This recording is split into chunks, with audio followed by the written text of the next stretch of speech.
Listen, folks, I need to tell you about something that happened back in 1964. A story that's going to stay with you long after I'm done talking.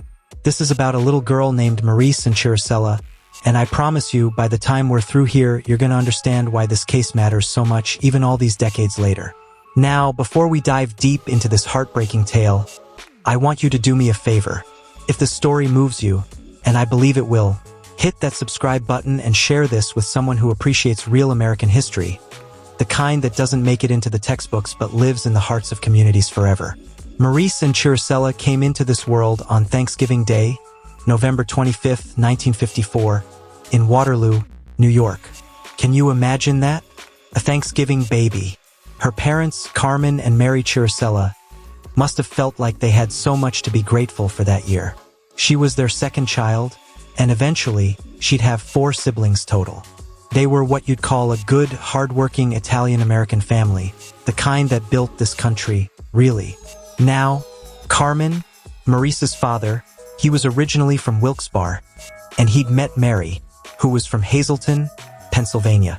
After spending some time up in New York, the family decided to move back to Mary's hometown of Hazleton in the early 1960s.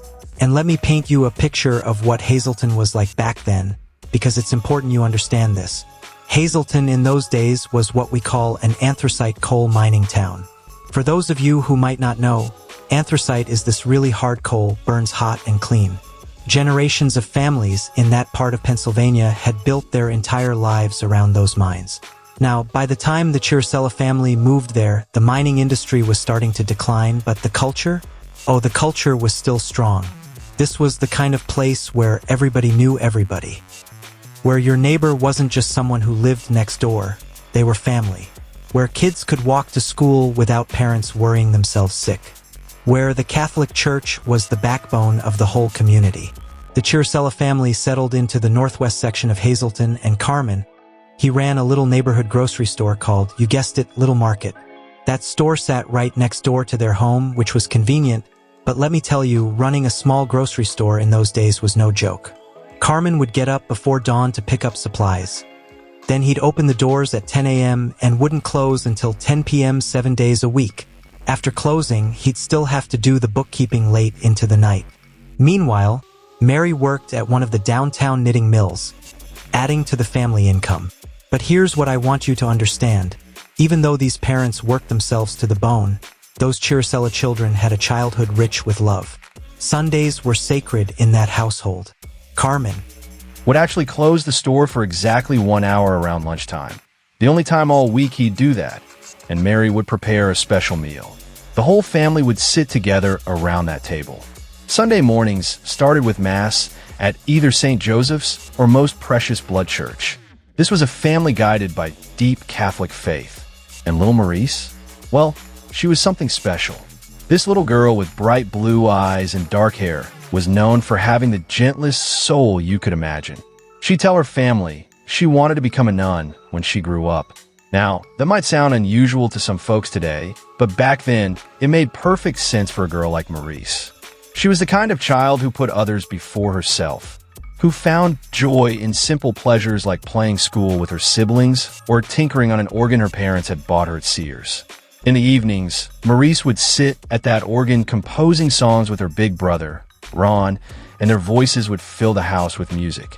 She shared a bedroom with her younger sister, Carmen Marie. They called her that to distinguish her from their father. And those two girls would brush each other's hair at night while looking up at posters of 1960s heartthrobs like David Cassidy and Ricky Nelson on their walls. It was innocent, you know, the kind of childhood we all wish every child could have. The family had a routine that was predictable and comforting.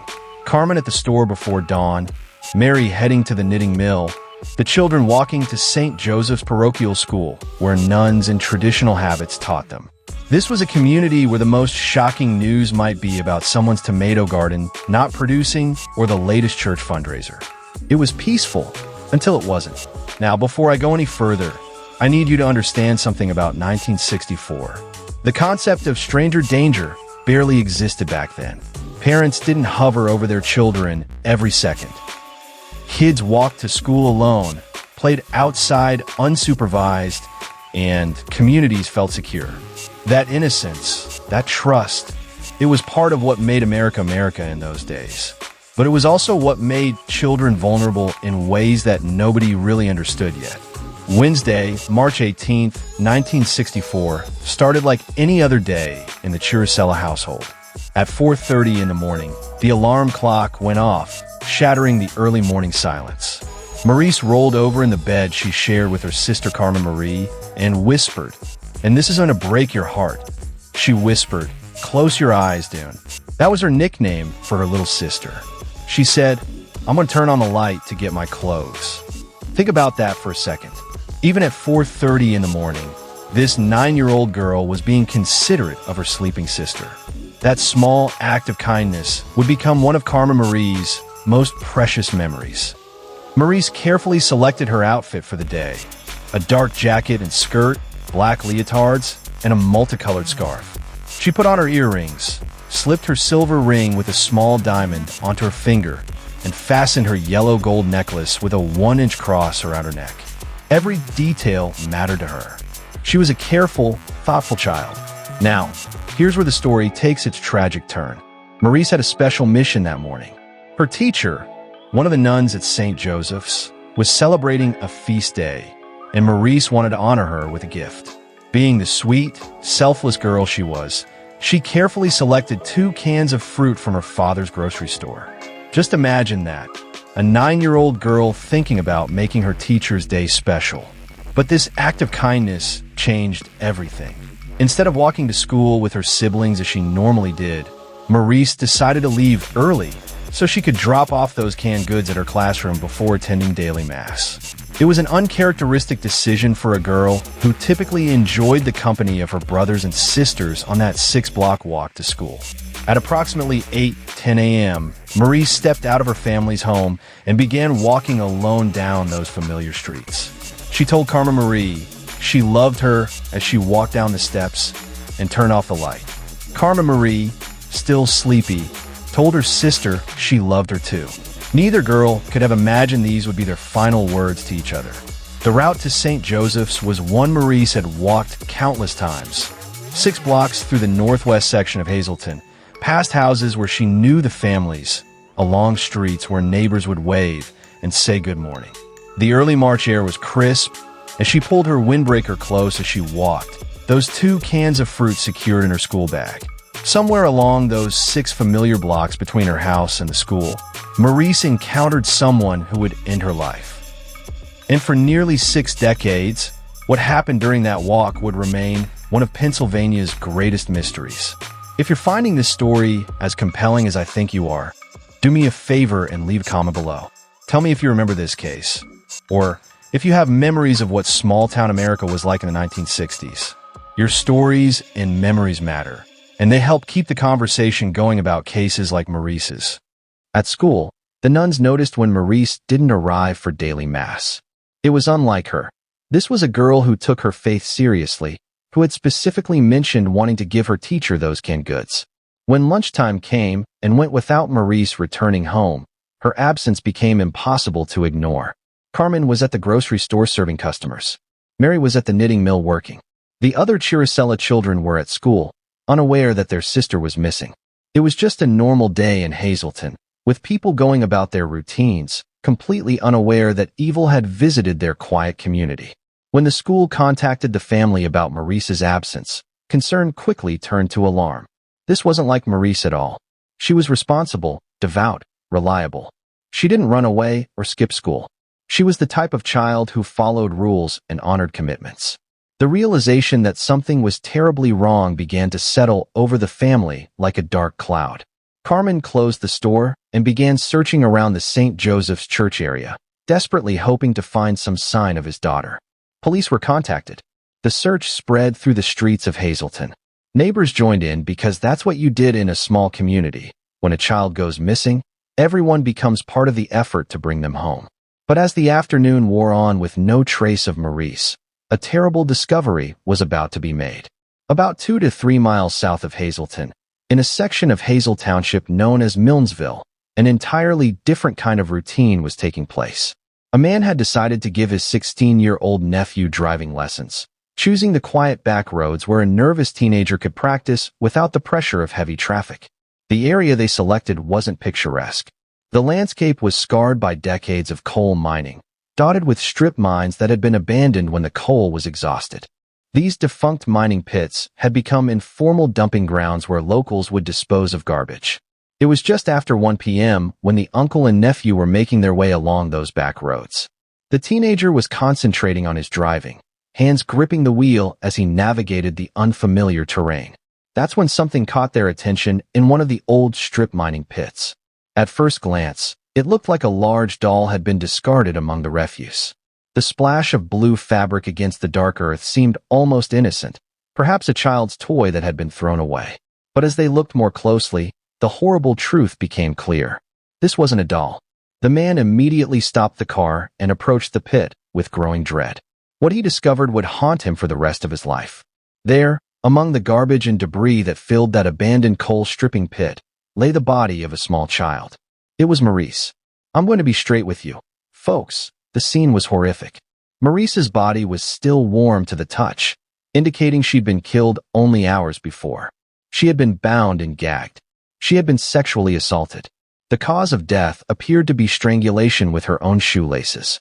The 2 cans of fruit she had selected so carefully for her teacher were found beside her body, a heartbreaking reminder of the innocent mission that had led to her death. The discovery was immediately reported to police, who arrived at the scene within minutes. That strip mining pit in the Milnesville section of Hazel Township became a crime scene unlike anything the local authorities had ever encountered. This wasn't just a murder. It was an act of unspeakable evil committed against a child whose only crime had been her desire to honor her teacher with a simple gift. Word of the discovery spread quickly through Hazleton. In a community where everyone knew everyone else, news traveled fast. Carmen Chiricella was still searching around St. Joseph's Church when a passerby, unaware of the devastating news they were delivering, casually mentioned that they'd found the Chiricella girl dead. Can you imagine? Can you even begin to imagine hearing in a casual conversation that your child is gone? The words hit Carmen like a physical blow. The father who had been desperately hoping to find his daughter safe was now facing every parent's worst nightmare. Back at the knitting mill, Marice Chiricella was experiencing something that could only be described as a mother's intuition. Even before she received the devastating news, she was overcome with a horrible sense of anxiety. Something was wrong, terribly, terribly wrong. She knew it in her bones before anyone said a word. The discovery of Marice's body didn't just end one family's agonizing search. It shattered the innocence of an entire community. Hazleton in 1964 was a place where children could play outside, where you could leave your doors unlocked, where the most serious crimes were minor thefts and domestic disputes. Now it held the brutal murder of a 9-year-old girl. As news spread throughout the town, parents began calling their children home early from school. The unthinkable had happened. A child had been murdered in their safe, quiet community. The streets that had seemed so familiar and secure just hours before now felt different, dangerous, filled with shadows and possibilities that no one had previously imagined. The initial investigation was thorough and immediate. Pennsylvania State Police descended on the scene with every available resource, understanding that in cases involving child murder, the first 48 hours are crucial. They carefully documented the crime scene, collected evidence, and began the painstaking process of trying to understand what had happened to Marice. Now, here's something important. The evidence was both extensive and haunting. The killer had been careless, leaving behind crucial clues. DNA evidence was collected from Marice's clothing, specifically semen stains and pubic hair. But here's the thing you need to understand. In 1964, DNA analysis was still decades away from being invented. These pieces of evidence were carefully preserved without anyone understanding their future significance. The investigation expanded rapidly throughout Hazleton and the surrounding area. Police interviewed hundreds of people, following up on every single lead, every suggestion, every possibility. They spoke to neighbors, teachers, store owners, anyone who might have seen Marice on her final walk to school. The community response was overwhelming. Everyone wanted to help find the monster who had killed an innocent child. State Police Corporal Mark Barron would later say, "What happened to her ushered in a change in this community. Whether you like it or not, The way you live changed after March 18th of 1964 in Hazleton. For the Chiricella family, the investigation represented both hope and torture. Hope that the killer would be found and brought to justice, but torture in having to relive the details of their daughter's murder over and over again. Each interview, each lead, each development forced them to confront the horrible reality of what had happened to their little girl. Carmen and Mary Chiricella handled the tragedy with remarkable strength. Though their pain was evident to everyone who knew them, they cooperated fully with the investigation, providing any information that might help catch their daughter's killer. But they also had to continue living. They had to work, support their family. They still had 4 surviving children who needed them, 4 children struggling to understand why their sister had been taken from them. The investigation revealed several disturbing details. First, the killer had likely been familiar with the area, knowing about the abandoned strip mining pit where he could dispose of Marice's body. The location suggested someone who understood the local geography, who knew where to go to avoid detection. This led investigators to focus on local residents rather than transients or outsiders. Despite months of intensive investigation, leads began to dry up. The Pennsylvania State Police interviewed hundreds of people, followed every possible clue, pursued every theory. Suspects were developed and questioned, but none proved to be the killer. The case that had seemed so promising in the beginning, with physical evidence and witness accounts, began to go cold. The investigation consumed enormous resources. More than 230 members of the Pennsylvania State Police worked on the case at various times, making it one of the largest investigations in the department's history. Detective Thomas McAndrew, who would work on the case for 26 years, became particularly invested in finding Marice's killer. But despite his dedication and the dedication of countless other investigators, the case remained unsolved. As months turned into years, the investigation evolved from an active case to a cold case. But the Pennsylvania State Police never gave up. The case was reviewed annually, with new investigators bringing fresh perspectives to the evidence. New technologies were applied as they became available. The case file grew thicker with each passing year, but Marice's killer remained unknown. Now, I want you to take a moment here and think about subscribing to this channel if you haven't already. Stories like Marice's need to be told, need to be remembered, and by subscribing, you're helping ensure that these victims aren't forgotten. You're helping keep their memories alive. The impact on the community was lasting. Hazleton residents never forgot about Marice Chiricella or the monster who had killed her. The case became part of the town's identity, a tragic chapter that reminded everyone of the day their community lost its innocence. Parents continued to worry about their children's safety. The murder remained a topic of conversation decades later. For the Chiricella family, life went on, but it was never the same. The 4 surviving children, Ron, Barry, Carmen Marie, and David, grew up in the shadow of their sister's murder. They graduated from school, got jobs, got married, had children of their own. But there was always that empty chair at family gatherings, always that wondering about what Marice might have become. Carmen and Mary Chiricella continued operating the little market and working at the knitting mill. They raised their children with the same values they'd always held: faith, family, hard work, and love. But the loss of Marice was a wound that never fully healed. Every March 18th brought back the memories. Every time they saw a little girl with dark hair and blue eyes, they thought of their daughter. The years passed. The 1960s became the 1970s. The 1970s became the 1980s. The mining industry that had defined Hazleton for generations continued its decline. The town changed, America changed, but the Chiricella case remained unsolved. Carmen Chiricella passed away without ever knowing who killed his daughter. Mary lived longer, holding on to hope that somehow, someday, they would find answers. But as the decades passed, it seemed increasingly unlikely that the case would ever be solved. The Pennsylvania State Police never closed the file. They kept the evidence carefully preserved. They reviewed the case regularly.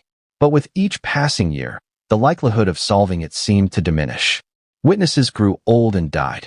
Memories faded. The trail grew colder and colder. By 2020, the Marice Chiricella case was 56 years old, one of Pennsylvania's oldest cold cases. The original investigators had long since retired. Most of the people who had been adults when Marice was killed were now in their 80s or had passed away. The case seemed destined to remain forever unsolved. But sometimes, the most difficult cases require unconventional solutions. And in 2020, a completely different kind of investigator would take an interest in the Marice Chiricella case. Someone who would approach it from an entirely new angle using techniques that didn't even exist when the crime was committed. Eric Schubert was just 18 years old when he first learned about the Marice Chiricella case, but he was already developing a reputation as something of a prodigy in the emerging field of genetic genealogy. A history major at Elizabethtown College in Pennsylvania, Schubert had been fascinated by genealogy since childhood, spending countless hours tracing family trees and learning about the complex relationships that connect all of us to our past. Now, I know what you're thinking. An 18-year-old kid solving a 56-year-old murder case? It sounds impossible, doesn't it? But Eric Schubert wasn't your typical teenager. What made him unusual wasn't just his passion for genealogy. It was his understanding of how modern DNA technology could be combined with traditional genealogy research to solve crimes. By the time he was in college, Schubert had already helped other police agencies crack cold cases using genetic genealogy, a technique that blends DNA testing with family tree research to identify suspects and victims. He was the proprietor of ES Genealogy, his own research business, and had earned a reputation for being able to solve complex genealogy puzzles that stumped experienced researchers. In 2020, Schubert was looking for a new case to work on when he came across the story of Marice Chiricella. The case immediately captured his attention, not just because of the tragic circumstances, but because he recognized that it might be solvable using the genetic genealogy techniques he had been perfecting. The case had physical evidence. It had DNA profiles that had been carefully preserved by investigators who understood their importance. But Schubert faced a significant challenge. The Pennsylvania State Police, though thorough with preserving evidence, weren't fans of working with outside consultants, especially young college students with no formal law enforcement training. The idea of allowing a teenager to work on one of their most important cold cases seemed unlikely at best. However, Schubert had something that impressed the investigators, a track record of success. His work on other cold cases had demonstrated that genetic genealogy could solve cases that had stymied traditional investigators for decades. When he approached the Pennsylvania State Police about working on the Chiricella case, they were surprised but willing to listen. The decision to work with Schubert represented a significant leap of faith for the Pennsylvania State Police. They had been working on this case for over 50 years, applying every available technique and resource. The idea that a college student might succeed where seasoned investigators had failed seemed almost impossible. But they were also aware that genetic genealogy was producing remarkable results in other jurisdictions, like the Golden State Killer case in California.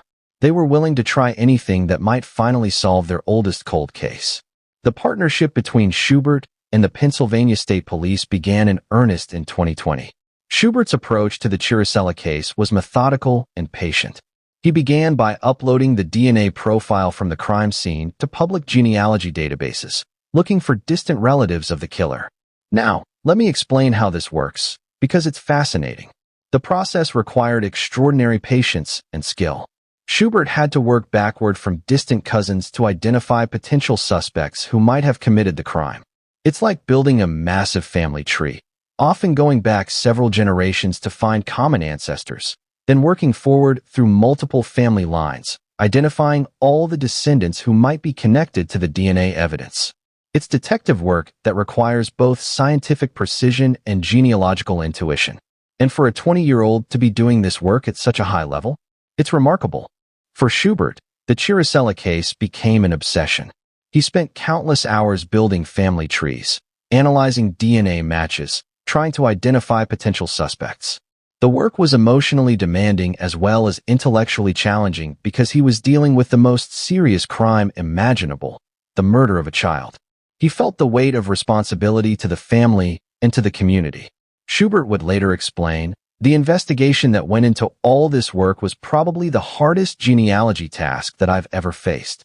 This was probably the hardest thing that I've ever done in my entire life, and it means so much to me that I was able to be on the team that could provide answers to the Chiricella family. The young genealogist's dedication to the case was remarkable. He worked side by side with Pennsylvania State Police investigators, combining his expertise in genealogy with their knowledge of the case details. It was a collaboration that represented the best of both traditional investigative techniques and cutting-edge forensic science. As Schubert worked through the complex family trees and DNA matches, he began to narrow down the possibilities. The process was like solving a massive puzzle, with each piece of information bringing him closer to identifying the killer. At a certain point, he began to feel confident that he was on the right track. He later said, "I knew we were going to find the assailant." In 2020, after months of careful research, Schubert identified a distant cousin of the perpetrator in the genealogy database. This was the crucial breakthrough that would eventually lead to solving the case.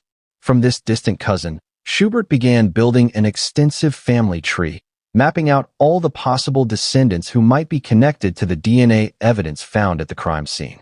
The investigation became a race against time in a different sense. Many potential suspects were elderly or had already died, making it difficult to collect DNA samples for comparison. The passage of time that made the case so difficult to solve was also working against the investigators as they tried to verify their findings. As Schubert's research progressed, one name began to emerge as the most likely suspect: James Paul Forte. Born in 1941, Forte was a bartender and bar supply salesman who had lived in Hazleton his entire life. He had been 22 years old at the time of Marice's murder and lived just 6 or 7 blocks from the Chiricella family home. The genealogical evidence was compelling, but it needed to be verified through traditional DNA testing. There was one significant problem. James Paul Forte had died in 1980, 42 years before the case was solved. He had suffered a heart attack at the age of 38 while working at a bar where he was employed. The investigators faced a crucial decision. To definitively prove that Forte was the killer, they would need to obtain a DNA sample from his remains. This would require exhuming his body, a dramatic and expensive step that needed to be justified by the strength of the evidence. But the case for exhumation was strong. Schubert's genealogical research had identified Forte as the most likely suspect. Traditional investigative techniques had confirmed that he had been in the right place at the right time. Additionally, investigators discovered that Forte had a history of violent behavior that made him a plausible suspect for such a crime.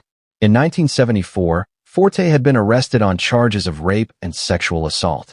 He had been given a plea deal for the less serious conviction of aggravated assault and was sentenced to 1 year of probation. In 1978, he was arrested again on charges of reckless endangerment and harassment. This pattern of behavior suggested someone capable of escalating to much more serious crimes. The decision to exhume Forte's body was approved in early 2022, nearly 58 years after Marice's murder. The exhumation took place under carefully controlled conditions, with investigators collecting tissue samples that could be used for DNA analysis. The process was both expensive and emotionally challenging for everyone involved, but it represented the best chance of finally solving this cold case. The DNA analysis took several weeks to complete. Investigators had to extract usable DNA from tissue samples that were more than 40 years old, then compare it to DNA evidence from the crime scene, which was 58 years old. The process required sophisticated forensic techniques and careful analysis to ensure accurate results. On February 3, 2022, the results came back. The DNA from James Paul Forte's remains was a perfect match to the DNA evidence from Marice Chiricella's murder. After nearly 58 years, the case had finally been solved. On February 10, 2022, Pennsylvania State Police held a press conference that would finally provide answers to one of the state's oldest cold cases. The room was packed with current and retired investigators, members of the Chiricella family, and media who had followed the case for decades. State Police Corporal Mark Barron, who had become the lead investigator on the case, stood at the podium with obvious emotion. "Today we can finally say that we know who killed Marice Chiricella," he announced. Through the combined efforts of traditional investigation and cutting-edge genetic genealogy, we have identified James Paul Forte as the person responsible for this horrific crime. The announcement was met with a mixture of relief and sadness. Relief that the case had finally been solved, but sadness that it had taken so long and that the perpetrator had already died and couldn't be held accountable for his actions in a court of law. For the Chiricella family, the announcement brought a complex mix of emotions. The four surviving siblings, Ron, Barry, Carmen Marie, and David, were present at the press conference, representing a family that had waited their entire adult lives for this moment. Ron said, "That we know the individual, it gives us a sense of closure. No full closure. We'll never have that. But a sense of closure that we know the individual that did it, and that the individual isn't out committing the same crime and hurting other young girls like Marice." Carmen Marie, Marice's sister, spoke emotionally about the impact of the case on their family. "We have so many precious memories of Marice. At the same time, our family will always feel the emptiness and sorrow of her absence. We will continue to ask ourselves what would have been, what could have been." The family's response to the news was remarkable in its lack of hatred or desire for revenge. Their parents, Carmen and Marice Chiricella, had raised their children to focus on love and forgiveness rather than anger and retribution. Even in the face of such tragedy, the family had maintained their faith and their commitment to justice rather than vengeance. Ron said, "It's never been about the hatred.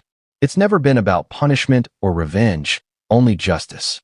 The press conference also highlighted the crucial role that Eric Schubert had played in solving the case.